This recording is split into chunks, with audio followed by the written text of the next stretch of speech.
আসসালামু আলাইকুম রহমতুল্লাহ। এই ভিডিওটা খুবই দুঃখের সঙ্গে বানাতে চলেছি।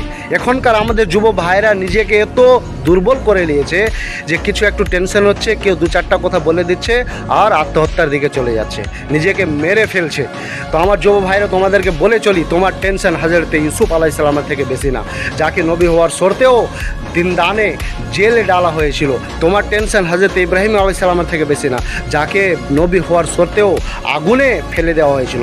তোমার টেনশন আমাদের নবী মুহাম্মদ সাল্লাল্লাহু আলাইহি সাল্লামের থেকে বেশি না, যাকে নবী হওয়ার সত্ত্বেও পাথর মারা হয়েছিল এবং রক্তাক্ত হয়ে গেছিল, এবং তারা কতই না কি সহ্য করেছে, তবুও তারা আত্মহত্যার দিকে যায়নি। আমার যুবক ভাইরা, যদি তোমাদের টেনশন হয়, নামাজ পড়ো। নামের মুসলমান আমরা হয়ে গেছি বলে এই পরিস্থিতি আমাদের দেখতে হচ্ছে। আমার যুবক ভাইরা, তোমাদেরকে একটা কথা বলে চলি, আত্মহত্যা খুব জঘন্য জিনিস। দুনিয়াতে এদিক ওদিক হয়ে যায়, কিন্তু মরার পরে কি হবে আমাদের অবস্থা? আর আত্মহত্যা লোক জান্নাতে যাবে না আমার ভাই।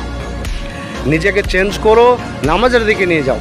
আল্লাহ আমাদেরকে সঠিক রাস্তাতে চলার তৌফিক দান করুন।